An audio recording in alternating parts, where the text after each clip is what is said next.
I have to say, life has not been too quiet on my front, and Elon Musk absolutely guaranteed that over the course of the last few days. Now, as you might just have seen, it's been reported that Elon Musk has gone, apparently, from being one of my most fervent supporters to thinking I'm just not up to the job. What's it all about?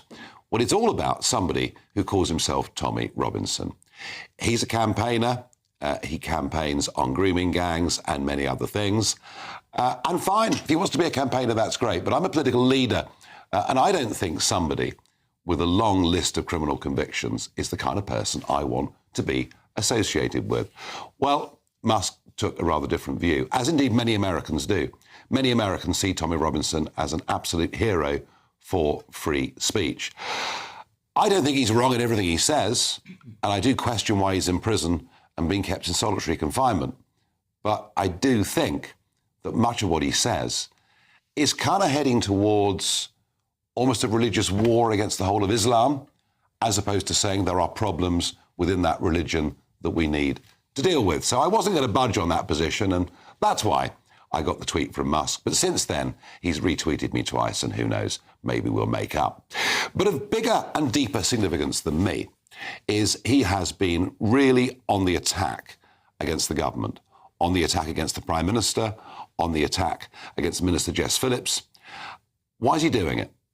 All I can tell you is that our friends in America and around the world, as they've seen over the course of the last 10 days, court transcripts over the mass rapes that took place in many, many Midlands and northern towns and cities. And people are just reading this stuff with absolute horror and disbelief. How on earth could this have happened?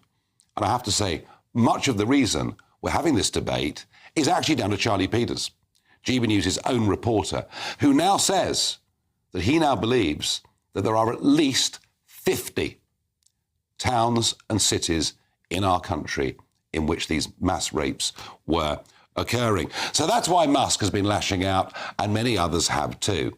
The question is, has he gone over the top? Is he trying to interfere in our politics too much? Is he trying to interfere in the German elections too much by supporting AfD? Or is this just the world we live in, where actually we're so interconnected that we very often influence each other's elections? The other big shock on social media was Mark Zuckerberg. Now, you might have heard that Sinek Clegg, poor old Sinek, well, I say poor old Sinek, he's worth tens of millions now, but Sinek has lost his big job at Meta, and he's been replaced by Dana White, the UFC guy from America, a fervent Trump supporter. And then we get this statement from Mark Zuckerberg today. Because it's time to get back to our roots around free expression on Facebook and Instagram. I started building social media to give people a voice. I gave a speech at Georgetown 5 years ago about the importance of protecting free expression, and I still believe this today. But a lot has happened over the last several years. There's been widespread debate about potential harms from online content. Governments and legacy media have pushed to censor more and more. Well, I couldn't help laughing because it was Facebook, of course, that censored almost everything in the 2020 election that took place in America. It was him himself who shoveled hundreds of millions of dollars, $400 million, towards the Democrats' campaign. And those of you at home who have often liked posts that I've put up on Facebook over the last few years have found yourselves shut down or suspended. Zuckerberg even went on to say there'll be no longer any third-party moderators. They will just have a sort of a system, a sort of correction system, rather like, interestingly, the same system that Musk has on X. He even said that on Facebook and Instagram, we will be able to debate gender and immigration. Goodness gracious me. Isn't Trump's victory absolutely enormous? So I'm asking you a question of, has Musk got too much power and influence? But actually, equally, is social media now just too powerful? And if it is, what on earth can we do about it?